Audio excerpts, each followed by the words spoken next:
Ашын колледжінің қазақ тілі пәні мұғалімі Баймұрзаева Сандуғаш.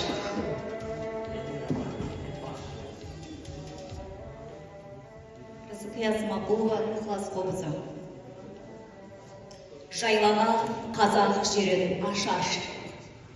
Ел босып келе жатыр ары баш.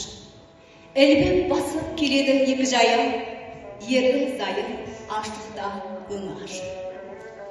Әйелдің арқасында түйіншегі, қолда бала жылайды қатып шегі, шырылдап анасынан тамақ сұрар. Аштықта иіледі ана емшегі. Қос жаяу, бақты жол құр босаған. Асқанда әзер жүріп құм жотадан, шетінеп келіншектің жас баласы. Құндақты жерге көміп қол босаған. Сүйені, сүйеу болған қосағына, белгісіз алдан ажал тосады ма? Шетінеп келіншектің жас баласы, баладай алқысып құшағына.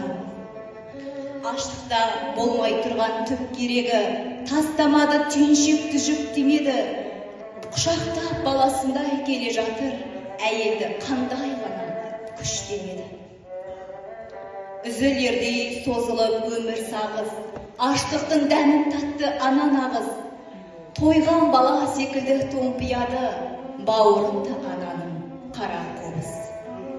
Ол заман елге келген нәубет еді, түзелді өмір кейін сәулеттенді. Құшағы сол ананың босқа қалмай, өмірге үлкен ұлы дәулет келді. Ұлының қуантоның табыстары, кешегі көрген бейнет алыстады. Бір күні анауры әл үстінде, дәулетке сол қобызды табыстады. Арман жоқ, бұл қобыздың иесі бар, атамның бұл қобызда иесі бар.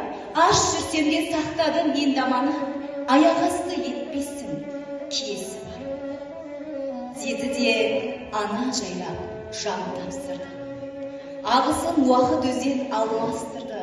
Ықылас қобызының көм нөмірін келіні жаңа өмірмен жалғастырды.